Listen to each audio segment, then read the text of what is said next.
Ladies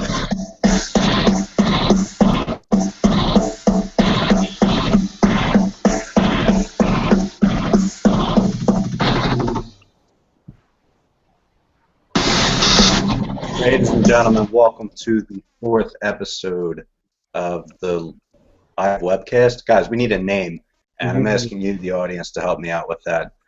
Best name suggestion.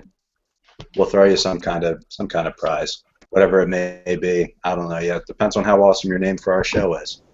Today on the show we have Jay Gibbs going to be talking about all things hockey. Patrick Deck will be doing some NBA talk for us, weighing in on issues going on around the league right now. And the man leading the MMA takeover of sports talk, Keith Robert, has everything to say about the MMA going on. Happy to announce the YouTube channel again. Get in there, subscribe to it. Let's try to get our viewers up so we can do more cool things with this. The SoundCloud profile. Got an email about that. Looks like I can only get the last two broadcasts on there at a time. Bandwidth issues and me not paying for anything. So we'll work on that too. But the last two casts will be available on SoundCloud. We have the new Gmail account. You'll see the link for it in the post. Send us your suggestions, your critiques, whatever you want to send us. Show ideas, awesome show names. Put them out there. And also, I'd like to try to get some live viewers on here today. Something we haven't really done, some live interaction. We'll call you callers because I don't know what else to call you on a webcast. But hoping to do a little bit of fantasy baseball talk. See who your studs are, your sleepers, your busts, anything really fantasy baseball you want to talk about, and see if we can get you on there for that. All right, and with that, I'm kicking it over to Jay Gibbs, and he's going to break down the playoff picture for what's shaping up to be an interesting chase to even get into the playoffs in the NHL. Absolutely, guys. A lot of excitement here in the NHL as we're coming into the final. Depending on where you are, in your team, anywhere from the last 7 to the last 5 or 4 games here, as we get closer to the most exciting postseason in professional sports. And with the NHL playoffs, in the West is pretty well lined up. Everybody who needs to get in has pretty much punched their ticket. Dallas, St. Louis, Chicago, LA, Anaheim, and San Jose all have their tickets punched. Then you got Nashville and Minnesota in the wild card. Both of them, Nashville has 91 points and they're in the wild card. Minnesota with 87 points. Nobody really looking to take anything from them. The only team that is close is going to be the Colorado Avs. Avalanche have 82 points. They're 5 points behind. They basically have to win out. Minnesota would have to have a complete collapse. I just don't see it happening. I'm pretty sure the teams I listed there are going to be your NHL Western teams. Minnesota is losing right now to Detroit, but again, a lot of game left. If the Wings are going to lose it, they're going to wait until the very end of the third period to get rid of their win. Speaking of Detroit, it actually brings me to our Eastern Conference. And the Eastern Conference is all kinds of exciting. One of the more memorable pushes to the playoffs that I've watched as a hockey fan, and it is great times. As a Detroit fan, I'm obviously very worried because our 24-year streak, hopefully 25, is definitely on the line. It's not looking good. I did just get a score update here. At the end of the second period, we have Detroit up 2-1 on Minnesota. I'm watching the game live right now. Got about 17 minutes left in the second. Boston is currently leading St. Louis 2-1. The reason I bring those two teams up is this huge race. Right now, the only team in the East that has a locked-in for sure playoff spot is the Washington Capitals. The Capitals are the strongest team out of the East. Some would say the strongest team in the NHL. They locked up the President's Cup, the President's Trophy. I'd have to check the stupid T-shirt they made. They locked up with 114 points, 54 wins, 6 overtime losses, 16 losses. I mean, it's a great resume. It's hard, as much as I love to give the Capitals a hard time, it's got to be hard watching that team do so well year in and year out, only to fall apart in the playoffs. I personally think that winning the President's Trophy was it's good to win. It's good to be the best at something at some point in the season, but it adds so much more pressure to a team going into the playoffs. Usually, when you have that many wins, you're playing that hard all season long, you're going to be gassed going into the playoffs. Um, just ask my Red Wings back in 95, 96. Set a record. We killed everybody we touched. We ran through the season and then got beat in the playoffs because we were tired. But your Eastern Conference, sorry, I'm rambling here. Eastern Conference, it's going to be Washington on top right now. You have Pittsburgh and New York Rangers right now. Pittsburgh just took second place from New York in the Metropolitan. 96 points for them, 95 points for the Rangers. And then in the Atlantic, you have Florida on top with 95 points, Tampa Bay with 93, and Boston with 88. And the reason I brought that up is they are currently 1 point in front of Detroit, both in the Atlantic. And a win here by either team would certainly help solidify their playoff hopes. Because currently in the wild card you have the New York Islanders and the Philadelphia Flyers. The Islanders have 93 points, but playing in that tough Metropolitan Division, that's not good enough. It's not good enough to lock in the spots, so they got that 7th wild card. And then Philly right now has a game in hand and 2 points on Detroit, locking up that number 8 spot. To be honest, I'm fairly confident that New York, the Islanders, and the Philadelphia Flyers are both locked in for the playoffs. You heard it here first. I think that Philly's going to lock in that eighth spot. I think if Detroit wants to make the playoffs, they're going to have to beat Boston for that 3rd seed in the Atlantic. Like I said, it's a 1-point difference. They have the same amount of games left. They do play each other second to last game of the year, I believe, or third to last game of the year. Pretty much worst of both worlds right now for Detroit. Philly has some tough games. They have more games to play. So they do have more games to lose. But Philly plays a lot of back-to-back games. Back-to-back games are killer, and especially when you only have one goalie. Hi. Ricky. So, someone was sneaking up behind you. Oh yeah, that would be Mama Gibbs. That is the savage grandma now, as she is helping take care of the little one. Tell Mama Gibbs I said hi from Rhode Island. He's hi from Rhode Island. He's terrible, but he's all New England. And I won't make any mama jokes. Thank you. At least wait till after. Yeah, so I think right now the only way Detroit's getting in is if they take the spot from Boston. Detroit has some back-to-back games, plus they play Boston, plus they play Philadelphia. If Detroit wants in, they are going to have to show them, they have to show everybody in the NHL that they deserve to be there because,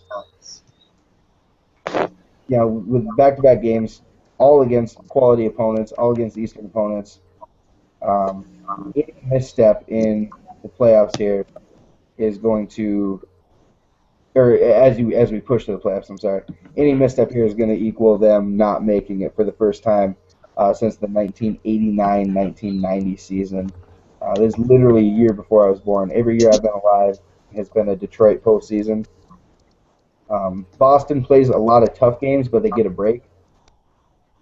So this should be interesting to see. As I'm watching now, we've got 13 and a half minutes left in the second, and St. Louis has tied the game. It's 2-2 right now. So it'll be fun as we're watching the games here. Depending on if St. Louis can do Detroit a favor and beat Boston, but again, Boston can lose all the games they want if Detroit can't find the killer instinct to win. But like I said, you heard it here first. Philadelphia will be a playoff team, locking up that 8 seed, I believe. They're just playing too well right now. It doesn't matter how you win, whether it's ugly, whether it blowing leads and winning it in overtime. All that matters is you're getting 2 points every time you're going out on the ice. Gutting out a really good win against a quality Capitals team was huge for them. They get a little bit of rest here, which is nice for them. But then they got a couple of tough games. They play Pittsburgh twice still.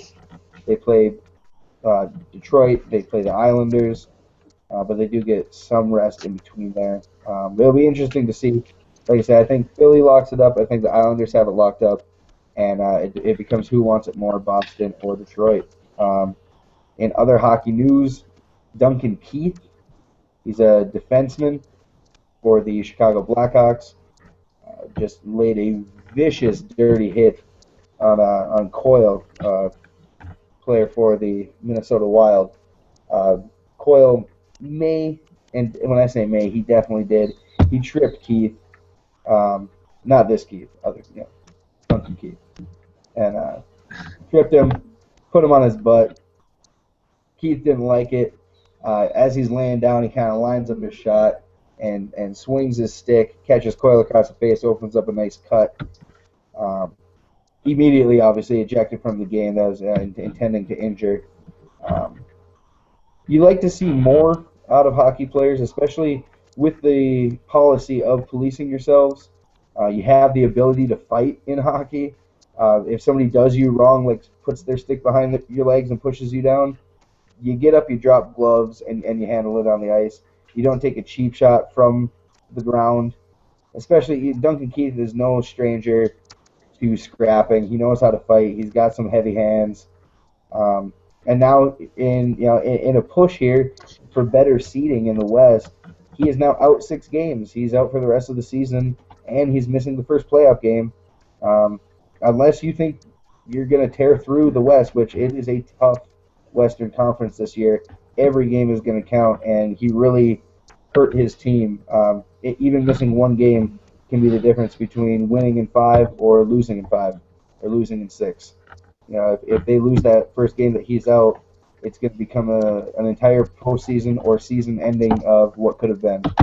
I would say I expect more out of him, but he does have a history of taking some pretty cheap shots.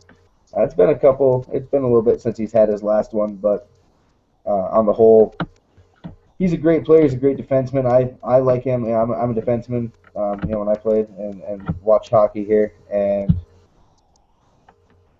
I like to see people play with a little bit. I'm all for physicality. I'm all for laying huge hits. I'm all for, if somebody does you wrong, drop gloves. Let them know they did wrong. That's why they allow it in the sport. But he went about it the wrong way, and it's good to see a lot of, I would say like 95% of Chicago fans are hating, not the decision to suspend, but they are hating what Duncan Keith has done, putting himself above the team. Now, one thing you did say there, Gibbs, you said he's not our Keith, and of course he's not our Keith. Our Keith would have stuffed the takedown and put him in a guillotine choke, and the whole thing wouldn't have happened. MMA expert. That's right. I mean, obviously nobody's going to catch our Keith unaware. I'm not sure our Keith can skate.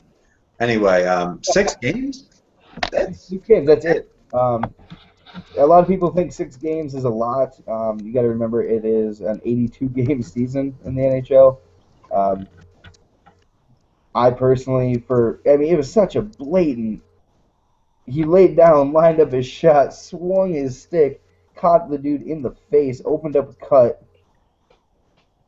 Could easily taken the guy's eye out. That could have been a career-ending injury. Yeah, exactly. I mean, you catch somebody even a little bit higher, you're talking some gruesome injuries. I mean, the sticks, man, they do not give. That's why you're not allowed to use them as weapons. That's why there's slashing penalties and hooking penalties. When you have that much disregard for not only the player, but for the game of hockey. It's not like people already criticize being too violent. There's already a culture of, if you screw up, you fight. He's a defenseman. He's not some tiny left winger that needs someone to go out there and fight his battles when he gets cheap shotted. he knows how to defend himself. He just chose to do it the wrong way. I personally think the suspension was light. He got very lucky. I think the fact that he is on the defending Stanley Cup champion Chicago Blackhawks had a lot to do with it. If he was some second or third defensive pair guy playing in Calgary, we'd be seeing how they'd be throwing the book at him. He'd be out for 20 games. He'd be suspended, or suspended indefinitely, barring, had to get reinstated to the league. With how much emphasis is being placed on player safety right now, even in the NHL, it was a big step backwards for just player safety, especially. I'm all for good hits, but to play within the rules, you gotta, or to keep the physicality of the game, you have to play within the rules that they've set out for you. Did you hear, Jake, that he just got suspended for 6 games? It just came out. Yep. Okay. Yeah, like I said, I don't know if you guys have any thoughts on that. I know Deck watches him some good amount of hockey. I know, Peck, you've been keeping up on your NHL. I haven't really looked into that a whole bunch, though. The hit.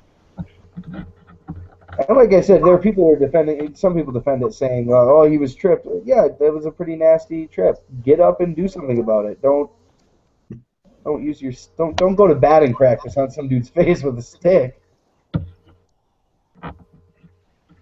Keith, I'm not sure. Are you a casual fan, a bigger fan of hockey at all?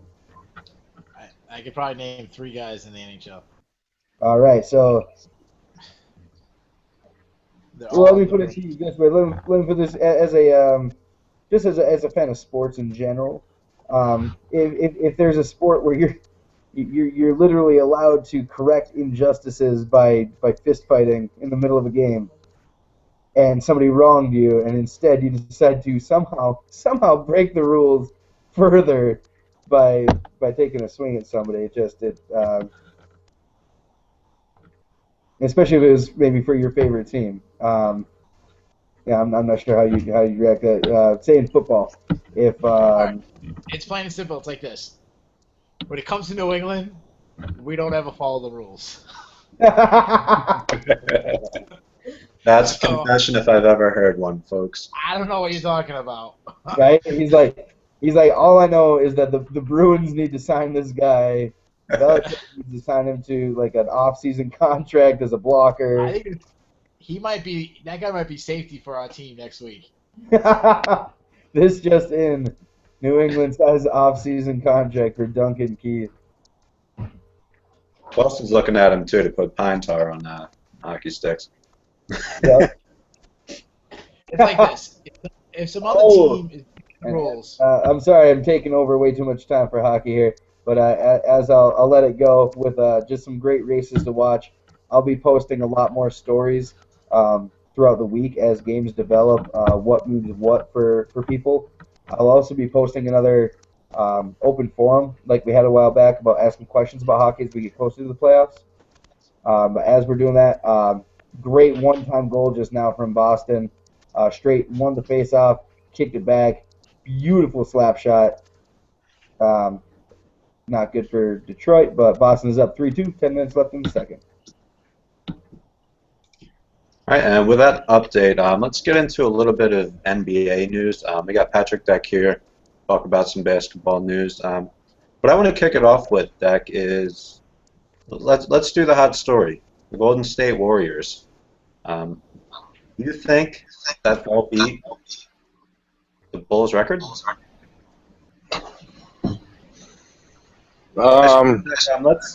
go through. I think they have an 80% chance. I think they have an 80% chance to beat the 72-10 record that the Bulls set in '95 and '96 season. Yeah, I think they have a strong chance, 80% chance. And the record is 70. Let's go through each game, Pat. Let's go through each game. I'll read out who they're playing. Let me know if you think they win or lose. All right. Tonight they're up against the Celtics. How do you feel about that? They're gonna lose. I think they're going to win that game for sure. I mean, the Celtics, they only really have Isaiah Thomas. All right, so I'll put them at 69-7. How about the Trailblazers? Easy win? That's going to be an easy win. Trailblazers haven't done that well this season.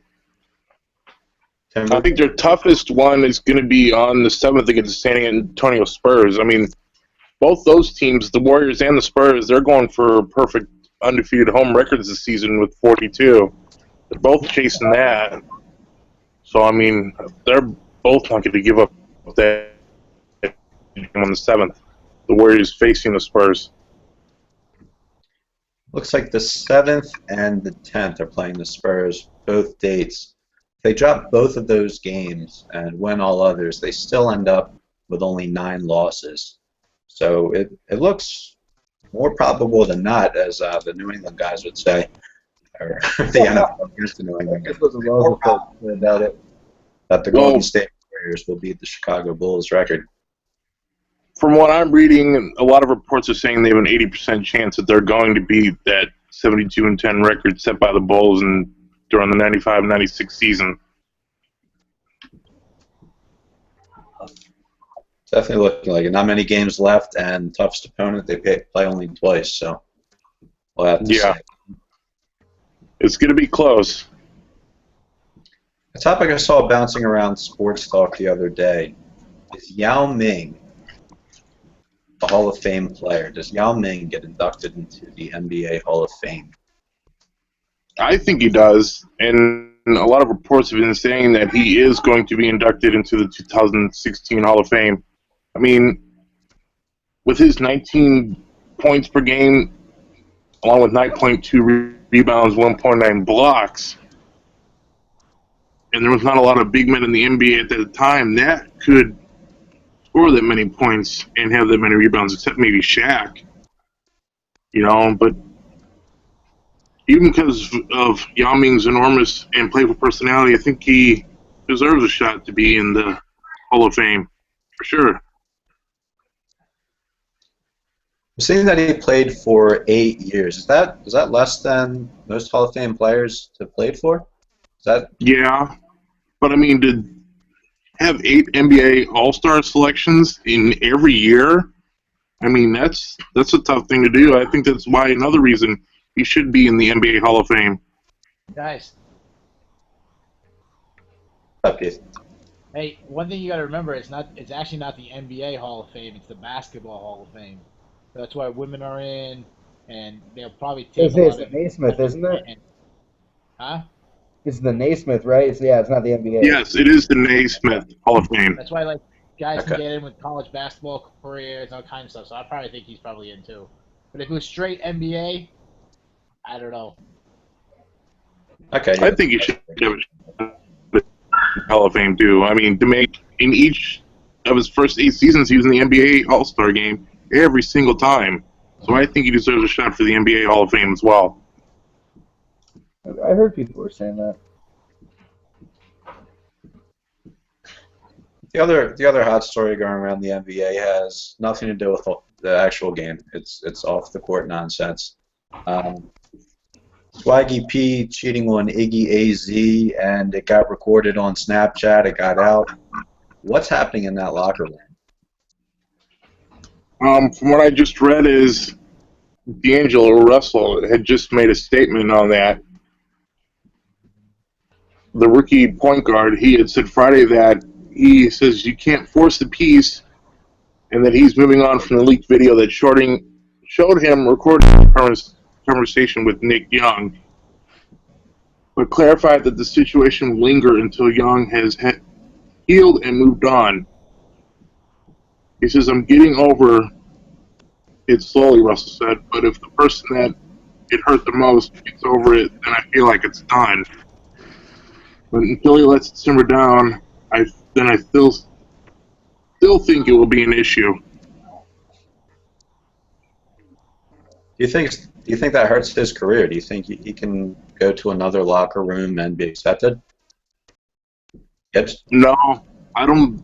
He's going to have to work to gain a lot of other people's trust that, he's going to if he goes to another NBA team. They'll probably put him in the Hall of I Fame. think he has something to say. Good Uh, job. Thoughts? I was gonna say if I can add something real quick here, Deck. I see a lot of people are blasting D'Angelo Russell, right? I feel like it was a major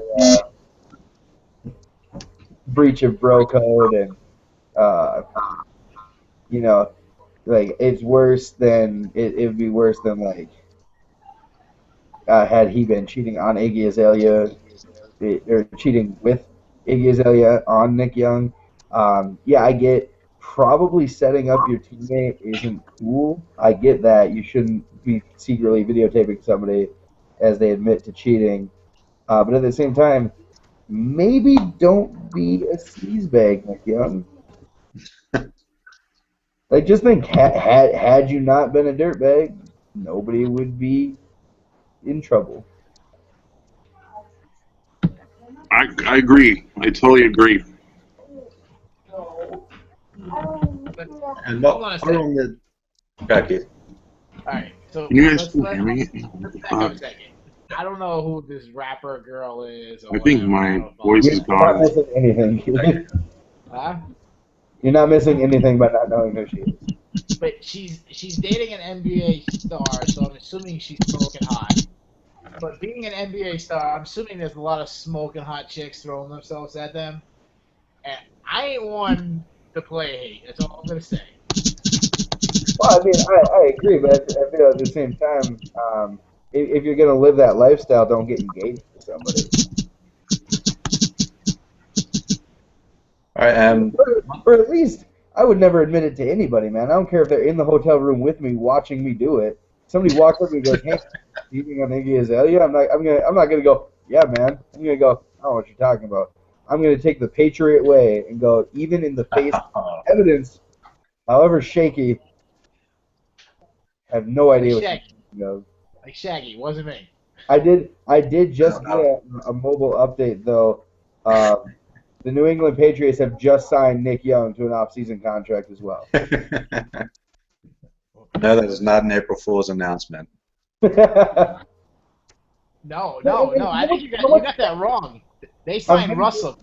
He's the one handling the game. It's like Russell for filming. No, I missed the obvious joke. No, it's I mean, and I got to give Iggy Azalea a little bit of blame here. I mean, why would you get engaged to a 30-year-old man who calls himself Swaggy P? You don't want to spend the rest of your life with somebody like that. I should hear the nicknames I've got for myself, Gibbs. That's nothing. Well, I was going to say, speaking of nicknames, we really need to have Joey DeCiccio on here, but that would have to be an entire webcast for himself to get all of his nicknames put on this. Yeah, it would just be one long intro for an hour, just reading nicknames. I can only imagine if he was in a UFC fight, how winded would Bruce Buffer be by the time he got to? You'd have to get his brother to call the rest of the fight. One last basketball topic I want to touch on. Put a couple predictions in here for the Final Four. We got North Carolina and Syracuse. What do you guys have in that game? I'm taking Syracuse. Ballsy. I'm thinking North Carolina. I mean, they have been blowing people away, this whole NCAA tournament. I'm going with North Carolina. I actually used to live in Syracuse, and I went to a couple parties up there. So they party too much, so I'm going to go with North Carolina. I'm going with North Carolina for that one as well. And the other game we have is Nova versus Oklahoma. Villanova and Oklahoma. Oklahoma. I'm going to go with Oklahoma, too. I got to go to the Big East. I'll go Villanova. Villanova as well there, Keith. I mean, My picture, I have Nova versus North Carolina at the end. I want Nova to win. I'm going to go for the hometown team here. But North Carolina's probably going to win. What do you guys think? Your I prediction? have Oklahoma and Syracuse now. I have Oklahoma winning. Heil, dude, or however you pronounce his last name, he's just disgustingly good. I think that Oklahoma Kansas was the de facto championship for me to watch. That was probably the best game, and Oklahoma just took it. Um, and as far as Syracuse beating North Carolina, I've been betting against Syracuse since round one. All anybody has said was that they were going to get an early exit with how bad they were, and all they keep doing is winning. Um, I think you got some great coaching happening right now with Jim Boeheim and Williams out in North Carolina. Um, but I think that Syracuse, at this point, I'm just going to do it probably just because North Carolina's going to win, is because I've now endorsed Syracuse for the first time all tournament. But I have Oklahoma winning it all. I got to go with Oklahoma. As a Midwest boy, born and raised, I got to go with Oklahoma too. I'm winning it all. All right, Keith, you don't even have them in the show. You got Nova versus North Carolina. Who do you have? I'm gonna take Oklahoma coming in, third party, and stealing it. No, I'm gonna take North Carolina. Just I think it is Villanova. They couldn't even win the East. I mean they choked in the Big East final. I can't see them winning the NCAA finals. I'll take North Carolina. I mean I know it's not the sexy thing, but I'm not really sexy. Fair enough. Keith, MMA Takeover, it's taking sports talk by storm. I'm seeing many other members now using the hashtag, spreading like wildfire. The New York, and we started talking about it a bit last week. What else did you have to add about that? I know you got cut off last week. Well, what's the cool thing about the MMA Takeover, like today, I got tagged in a post where someone complained that when they saw a post that wasn't MMA, they said, "Oh, wow, finally an MMA post." So I told people that we were taking over, but they didn't want to listen. I warned people to jump out of sports talk because MMA was going to take over. But that kind of segues right into the New York thing. You asked me last week how big of a deal it was, and it really comes down to what kind of fan you are. If you're a casual fan of the sport, it's not a big deal because, all right, so New York legalized it. You've been a fan, say. Whenever he gets on a roll, with the MMA, it just cuts off on him. I think what he was going to say is, and if he can feel free to correct me once he gets back, if you've been a fan for a long time, you've been waiting for it to get legalized so that Madison Square Garden can finally host a huge event for the UFC. I think it means a lot to the growth of the sport, like he says. Like I've seen him talk about.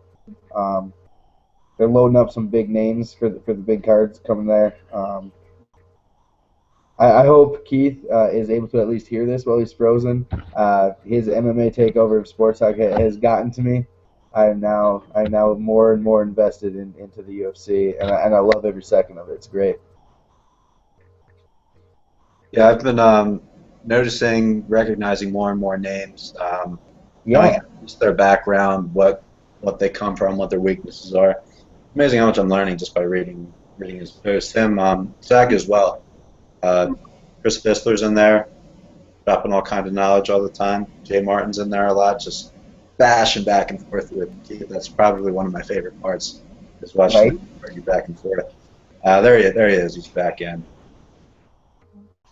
Yeah, so John McKay strikes again.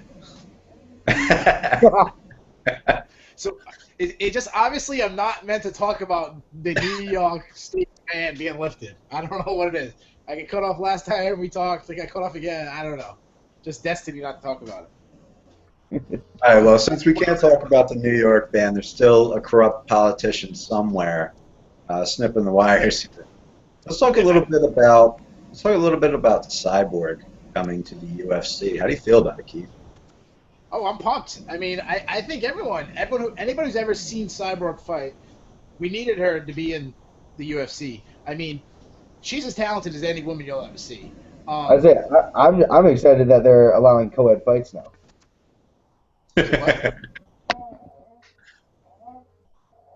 He's excited they're allowing co-ed fights. I broke him again. We just can't interrupt him. It's whenever he gets on the roll.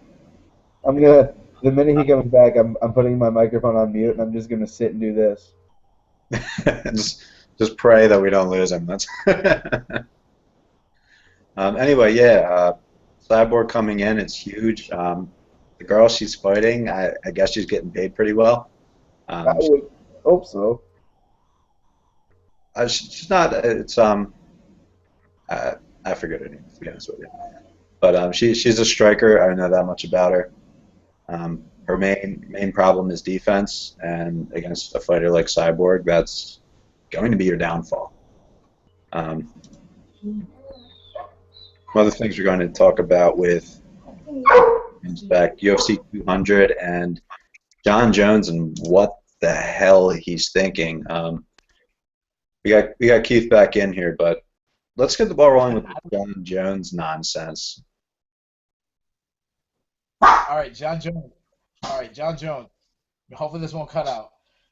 Let me tell you a story about it. I'm a Jon Jones fan, and I'll tell you a story. What you guys don't know about me is I actually used to fight, and I retired undefeated. Thank you very much. I was 1-0.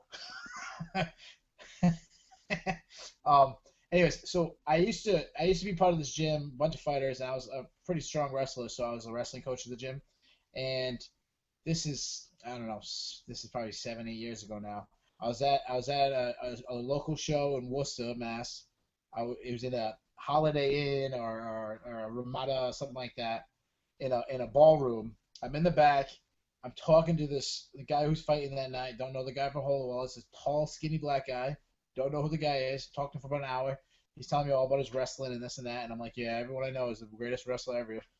And the guy goes out, fights. He throws about 8 punches, lands all of them, grabs the guy, suplexes him, chokes him out. And I'm like, oh, shit. Who's this dude? It was Jon Jones. And now he's one of the biggest stars, probably the most talented fighter I've ever seen. He doesn't have a hole in his game. I mean, he's got the long reach. He's got unbelievable wrestling. Probably the best ground and pound I've ever seen. And the thing about him, he's actually extremely smart. If you watch him fight, he does things in his. He wins the areas of fights that he's supposed to lose. He fights Daniel Cormier, and Daniel Cormier is the more credentialed. He goes against Lyoto Machida, and Machida's the Brazilian Jiu-Jitsu black belt. He submits him. He goes against Glover Teixeira, and the whole thing about Glover Teixeira, don't stand in the pocket with him. Jon Jones stands right in the pocket and wins the fight there. I mean, you just go on. He submitted Vitor Belfort, a Brazilian Jiu-Jitsu black belt. I mean, pretty much his whole career, he's defined the odds. But outside the ring, he's the complete opposite. For a guy who's so smart in the ring, in the cage, he's absolute idiot outside. I mean, if you really take the offense is not that big of a deal. He was drag racing or speeding or whatever happened. I wasn't there. The only people who knows what really happened is Jon Jones and the police officer. But get a driver, man. This is the third time you've been in trouble. I mean, the first offense was a hit and run. We broke the woman's arm. That's your first driving offense. Then the second one, he got tickets recently, driving without a license, different things like that. And now he gets pulled over a third time for driving. You're probably the most talented fighter in the sport right now. And I was having a discussion with a friend the other day. Name me a star that could be the greatest of all time. He could honestly go down as the greatest of all time that had this kind of off-field issues. And I couldn't think of one. Johnny Manziel.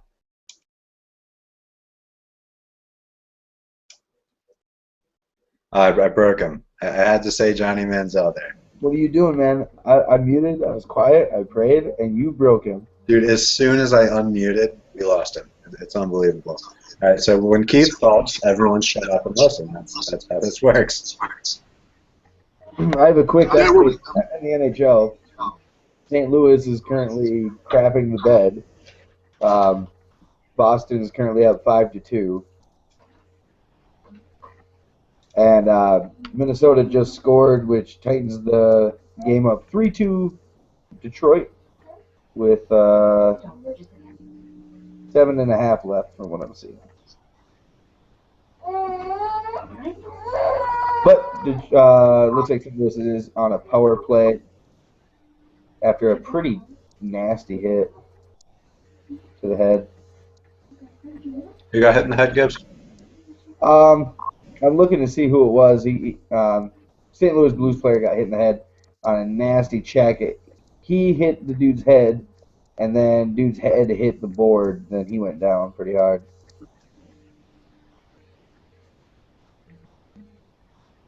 What's up? That report. Sorry, go ahead, Peck. I was just mentioning, I'm sending a link to Armani Gracia to talk a little fantasy baseball with him. But go ahead, Dak, finish up. I didn't hear about baseball. I'm a new fan. That report, was that an April Fool's thing about Manziel joining the Broncos? Was that just an April Fool's thing or what? Yes, and you are a victim of a cruel, cruel April Fool's prank. No, I'm not saying he did, but I just wanted to make sure now. That's correct, 100% a joke. Oh, I had a great one of that. I made people pissed off. Armani calling Tom Brady overrated, getting a zillion comments. Wow. It was It would have obviously been an April Fool's joke. way over everybody's head. I just think Tom Brady has great weapons for him in New England. That's why he's been so successful. With John and Edelman and, he has great weapons to throw to. So that's why he's been successful. He's a great weapon. I think because people know my name of being a Patriot hater, or supposedly one, they assume that I'm being for real. Got a big reaction there. A lot of it was from people who aren't even Patriots. I mean, I posted a picture of the calendar at least 6 times in that thread. Hoping people would get, guys, it's April Fool's Day. It's April Fool's Day. He's not serious. Okay, keep defending Brady. You're right. Come on, guys. Anyway, talk a little bit of. Want to plug a little fantasy baseball segment in here. Keith, we'll come back to your thoughts. I'll leave them uninterrupted this time. Whenever any of us speak, we lose you. We need to just shut up and listen. When Keith talks, shut up and listen. That's just how it's going to be. Armani, just what are your sleepers in fantasy baseball? Who's a sure thing? Who's going to be a bust? What do you think? I think the sleeper this year is Rougned Odor of the Texas Rangers. Last year he batted .260, and that's and he's just getting better every year. He was big time in the playoff game against the Blue Jays. Made a couple clutch plays, and I'm hoping he does the same thing this year. And who's your biggest bust? Who do you think is going to just bomb out? Other than Panda, I mean, we all know Sandoval is going to be the warmest bench that MLB has ever seen. Bench Sandoval. I would piss off so many Yankee fans by saying this, but A-Rod.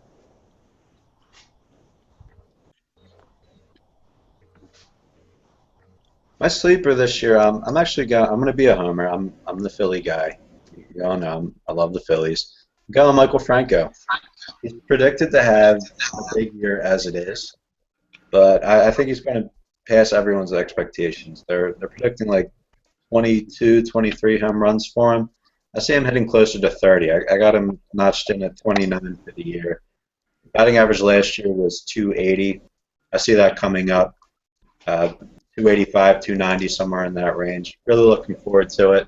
I'll have some pictures from the Phillies playing their prospect team tomorrow. As long as the weather holds up, I'll be in there, and we have some cool where is sports talk shots for everybody. I see Go ahead. Mikel hitting 30 home runs too. Mikel Franco.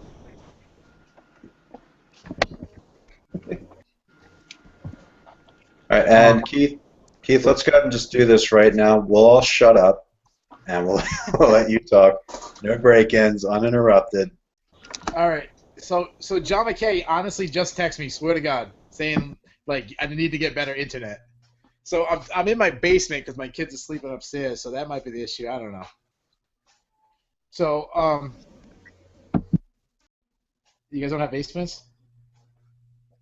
Oh, it's I make my mom come over and watch my kid while I do my webcast. so what were we talking about? I don't know what we were talking about. John Jones. John Jones is an idiot off the field. Name one other athlete who could go down as the greatest of all time, but can't get it together. I mean, I was trying to think of it, and the only guy I thought of two guys that might be comparable.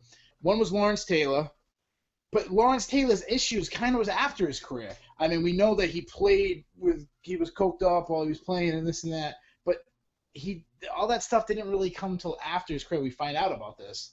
And the other guy I thought of was Floyd Mayweather. Will he go down as the greatest of all time? No, but he was the greatest during his time period with off the field issues. I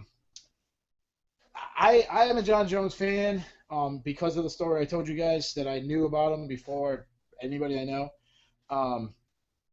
And so obviously I want to see this guy succeed. He was very kind to me, very friendly. Like, he was cool. But if I'm the UFC, you got to make an example. I'd make an example out of him again. I would have taken away the title shot. I would have gave it to Anthony Johnson. Which is probably not the best example of someone because he's had his own off-the-field issues with domestic violence and stuff. But I would have gave the shot to Anthony Johnson. He's been clean for a couple of years. I would make John Jones fight a Gustafsson, then fight the loser of Johnson Cormier, then fight for the title. I think he'd have to prove that he can not be in trouble for about at least a year. So that's what I would do with John Jones. I mean, obviously, you can tell by the UFC's actions recently that they just want to make the most money. That's what it's about. But to me, you got to make an example out of this guy, and that's what I would do. Going back to Cyborg, I just want to break this down because it is a huge star to get in the UFC. The first Cyborg was originally married to another fighter called Evangelisto Cyborg Santos. She kind of stole his nickname. He was a C-level fighter in Pride and fought in Elite XC, different lower level. Anyways, C-level fighter. So she kind of took a nickname. They got divorced. But Cyborg she's really unlike any fighter you'd see in the UFC in the female division. She's not as polished of a striker that Holly Holm is, where Holly Holm uses the long jabs, a lot of footwork, a lot of kicks. She's not. She's a brawler. She is get in your face, throw power through, and she'll eat shots to throw shots. And when she lands, she has the most power of any female I've ever seen. Her killer instinct is crazy. When she has you hurt, she's putting you out. And I don't remember the last time a girl made it past the first round with her. She's extremely big. She looks like a dude. She's built like a dude. And she's got a very underrated ground game, jiu-jitsu. The big issues with her is she has got caught with performance-enhancing drugs, so that's obviously one big issue. And the other big issue is that she has trouble making weight, and she's never made the 135-pound weight class. But dream fights between her and Miesha Tate, I think Cyborg would eat Miesha Tate for lunch. Holly Holm versus her would be a fantastic fight. And then obviously, if you told me a year ago Ronda versus Cyborg, I would have took Ronda because Ronda's, when she hits the ground, she's the best I've ever seen. But Holm showed that Ronda has to take shots to get into the clinch with the judo style. And then when Ronda takes you down, she jumps because of the judo style. If you know anything about judo, you don't have a lot of time on the ground, so you have to immediately go for submissions. So that's why she jumps right to submission instead of like Tate, who controls the ground and then slowly sinks into submission. So I think Ronda would take a lot of shots from her, and I don't know if she'd be able to take it. But anyways, it's a fantastic, a pound for pound, one of the best women fighters ever. And it's phenomenal to have her in the UFC. I don't know, it might just be one of these girls that they either have to make the 145 division, bring that in, or do super fights. I really doubt she'll ever be at 135.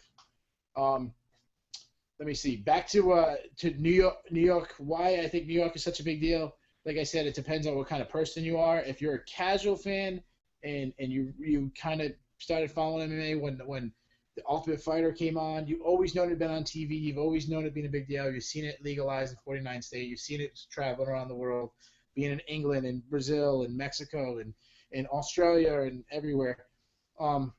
But to the hardcore fan, I've been a fan of MMA for 20 years. Me and my friends used to ship in $5 each to get the pay-per-views when Jens Pulver was fighting BJ Penn and fights like this. But then it became what we hardcores call it the Dark Ages, where John McCain and a bunch of politicians started calling it human cockfighting, got taken off pay-per-view. You couldn't even order. The only way you could watch it if you were there live. I had to go to like live shows. There's a couple shows at Mohegan Sun I went to, different thing. But I remember why it's so big is because I remember going to SureDog.com and watching Randy Couture versus Rico Rodriguez, and I'm reading the play-by-play, wondering what's going on between rounds.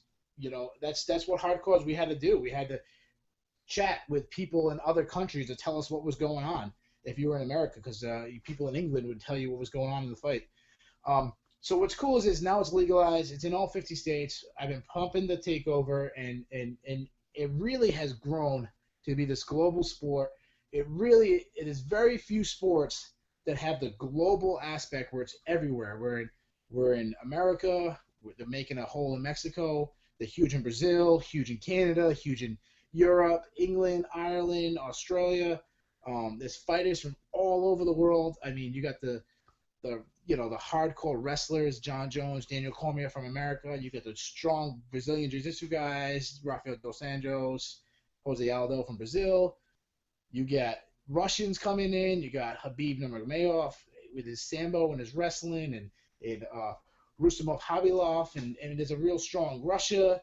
Australia's got some guys. Ireland's got this guy that some people like. England's got guys. So what's cool is, I mean, and there's very few sports. I mean, soccer, boxing, whatever that is, MMA. There's very few sports that have that global appeal that MMA has. So that's why I think it's such a big deal. Now we're in the biggest state in I mean, not biggest state size-wise, but, you know, New York City, that's the biggest stage in America. Usually when they do a big show in America, it's always in Vegas. Now it gives you another option for us East Coast people. I know Justin's not that far. I'm about 3.5 hours from New York. I definitely am going to try to check out that show in November, as long as the card's good. So that's what's huge about that. Last thing, UFC 200, because I know people will be like, why don't you talk about UFC 200? That's probably the biggest news the last couple of days. I've kind of already expressed this, but I'm disappointed. This is supposed to be the biggest fights in the last, I don't know, 6-7 years since whatever UFC 100 was. The card's a fantastic card. McGregor, Diaz, a great main event. Edgar, Aldo, great co-main event. Velasquez, Travis Brown. There's Johnny Hendricks, Calvin Gastelum. Go ahead, Justin. I just wanted to break in and say, here's my my fantasy scenario. You mentioned the main event and the co-main event. My fantasy scenario is the co-main event. Frankie Edgar picks up the W. First, second round would be ideal. I don't think that happens though. But picks up the W and refuses to leave the cage until Conor McGregor comes out and he can stand toe-to-toe with him and get some sort of guarantee that this fight is going to happen. That's my fantasy scenario. He just refuses to leave the cage until McGregor steps in. One thing that could happen is Diaz gets hurt and Edgar says, "Hey, fight me at 145 on the same car on the same night." I mean, I don't remember Diaz ever pulling out of a fight. But I mean, guys break their legs, guys tear ACLs. That could happen. But like I said, it would be a great card for UFC 199. It'd be a great card for UFC 201. But 200 is supposed to be huge. We're seeing rematch we've already seen. We're seeing, I mean, to take the top four guys right now. You got Diaz, you got McGregor, you got Edgar, and you got Aldo. There's only one guy out of those four that it's on a three fight or more winning streak. I mean, Edgar's on a 5-fight win streak. Diaz on a 2-fight win streak, and McGregor and Aldo are both coming off losses. Um, I think everyone expected a much bigger card. I still predicting that George St. Pierre comes back and saves that card. I'm still predicting St. Pierre versus Lawler. I think that would save the card. Maybe Tom Brady versus Mark Wahlberg, that would save the card. But and what I hate is, why is the fight at 170? Diaz wants to fight at 155, so McGregor won't have any excuses. Why fight at 170? What you're doing is you're setting up two problems. One, you're setting up an excuse so if Diaz wins, McGregor can still use odds at 170. But another problem is you're making it hard for McGregor to ever get down to 145. Dana White's claiming that McGregor gets the winner of Aldo versus Edgar. Well, I know everyone's saying, oh, Keith Robbie, you're predicting Edgar wanting to fight him. Yo, Dana White said this, Dana White said that. Yeah, Dana White also said that if Edgar beat Mendes, he'd get the title fight. And he didn't get it. So why all of a sudden are we all going to believe what Dana White says? I mean, Rafael Sunshal's still waiting for a title fight. Karo Parisian was told he was going to get a title fight. He never got it. I mean, Karo Parisian was told he was going to get a title fight 12 years ago. He's still waiting. So, I don't know. I'm hoping that I was watching UFC tonight the other day. They said multiple title fights. So that means it's still going to be at least one more title fight. If you break down, it doesn't really give you many options. Heavyweight, they're fighting at UFC 198. I kind of highly doubt that would happen 2 pay-per-views later. Light heavyweight could be the winner of Cormier Jones versus Johnson on that card. I don't know if they're going to want to really trust Jones if he wins for UFC 200 to save the card. Middleweight, Rockhold and Wyman is fighting at UFC 109, so they're definitely out. Welterweight, obviously, I think welterweight's the most obvious choice. Lawler, he hasn't had an opponent yet. I'm still hoping for St. Pierre, but you still have Carlos Condit an option. Tyron Woodley's an option. I'm trying to think. Thompson and McDonald are fighting each other too close to UFC 100, so they wouldn't be an option. If you're going to lightweight, Rafael Dos Anjos versus the winner of Ferguson and Nurmagomedov, that could be possible. I don't know. I don't want to go through all the divisions, but I think they're going to wait. I think they're going to wait and see what happens with Cormier and Jones, and after we have that set in stone, they're going to make their decision after that. What you said, they're not sure they can put their eggs in the Jones basket right now with everything that he's doing. If Cormier wins, they have a big problem. Because if Cormier wins, do they want to have another rematch and have a triple main event, Cormier versus Johnson as a rematch? Do they want to do a trilogy with Cormier and Jones? But then if Jones wins, you have the problem is, can you trust this guy to not get in trouble for another, 4 months? I would love for it to be Lawler. I can't remember the last time a guy had 2 just absolute wars back to back, and they're 2 of my favorite fights right now. I mean, they're 2 of my favorite fights that I've seen. Go back even further than that. He fought Matt Brown. I'm forgetting. I think there's a fight in there. I'm forgetting. Oh, he fought Jake Ellenberger. Kind of smoked my water, but he fought Matt Brown in a great fight. He fought right before that. He had back-to-back fights. I'm sorry. He had a fight against Johnny Hendricks, which he lost. It was a great fight. Then fought Matt Brown, great fight. Then fought Jake Ellenberger. He blew him out of the water. But then he fought Johnny Hendricks, another war. That's when he won. Then defended against McDonald, a war. Then fought against Condit, war. I mean, the one thing about Robbie Lawler, you throw him in there, you know you're gonna have a great fight. So Absolutely. The funny thing about the Lawler McDonald fight, if you watch it, watch the first round. The first round is one of the most boring rounds you'll ever see. I remember saying to my friend, like, how do you score that round? Like, they didn't do anything. And then rounds 2 through 5 are some of the best rounds you'll ever see. All out war. That fight played a big part in getting me into UFC. Hey, before I know you guys want to move on, let me just remind people, MMA taking over. We got a lot of stuff. We got a Pick'em League. If you want to join the Pick'em League, we got every event. We have a DraftKings League. We got I read an instant reaction to all the UFCs, kind of breaking down a lot of the undercards a lot of people don't know about, so you can kind of get an idea what the guys are. I got Zach, and now Jason Powers, we do our own Sports Talks rankings. Anybody who follows MMA, they want to be part of it, shoot me their top 10 ranking. It could be for all the weight classes, it could be one weight class, it could be for just whatever you want. They average them all together, because our website's ranking. And I got this other thing that maybe I'll give you guys a sneak peek right now. I'm thinking a lot of people I know are casual fans, and they usually like asking me, hey, asking me about this guy and that guy. And I know a lot of guys, I've noticed they've mixed up divisions a lot. They'll ask me like, hey, what do you think about Luke Rockhold versus Robbie Law? They mix up the divisions. So one thing I started about doing is starting to like monthly take one division and just breaking it all down, kind of covering 9 to 10 guys, kind of explaining this guy's a champ, here's the contenders, here's guys kind of on the last hurrah, here's upcoming guys. Like, for example, I could speak about bantamweight and speak about, like, for example, Aljamain Sterling. A lot of people don't know anything about Aljamain Sterling, but he's a legit title contender. Thomas Almeida, Cody Garbrandt, just break down these guys. And I think grow the league, so hopefully grow the coverage of MMA. Yeah, I think that would definitely be a very cool segment if you could put something like that together.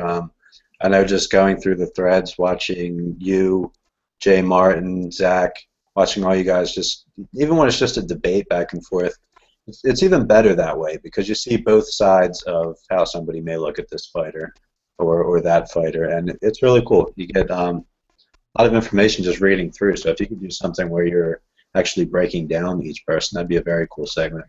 Would definitely be. What's great is we have so many great guys who know MMA. It's really cool, and it seems like every week we get more and more guys that are jumping in and getting discussions. And one thing I like, I mean, I'm a huge football guy, I'm a huge baseball guy, I'm a huge whatever. I can talk fantasy baseball, I can talk any of this. But what I love about MMA is I've never seen anybody get personal yet. We're all like same guys. We all get along. I pretty much consider everybody who follows MMA my friends now, and it's really, I think it's the best group in sports talk. I know I'm biased, but definitely like those are my boys. Jay Martin, like you said, he's actually one of my best friends. And Johnny Mack, John McKay, he's actually a coworker, a good friend of mine too. So Always entertaining for sure. Well, that's all we got for this week, guys, gentlemen. Appreciate having you on. It's a pleasure as always. Really looking forward to where we can go with this webcast. It's been very fun doing it over with you guys. Did you want to say something, Pat? No? Was I going to say something? Yes. Hey, do you? Wait, no, go ahead, do it. Go ahead, Jack. I was just going to say that just the report came out from Chauncey Billups. He thinks the Warriors are going to go to 74. And what was it? 9? 74-8. They're not only going to break the record, but they're going to add to it. So I'm just going to say that in closing. Okay. I can totally see that. So, 8 losses, I can totally see that happening. All right, well, pleasure as always, guys. Love having you on. Members out there, subscribe to our channel, sign up for our SoundCloud. Anything else I can possibly plug, do all of it. Follow us on Twitter, Sports Talk. Get on there. And help us name our show. We need a better name. Sports Talk Live. It's too bland. Need something fun, something exciting. Give us a name that's really awesome. We'll send you some kind of award-winning thing. I don't know. We'll send you. I might give you a sexy dance in my Red Wings onesie. I will cut his video. Around the horn. That happen. Keith, I'm sending you a link anyway, whether or not you pick the winning name.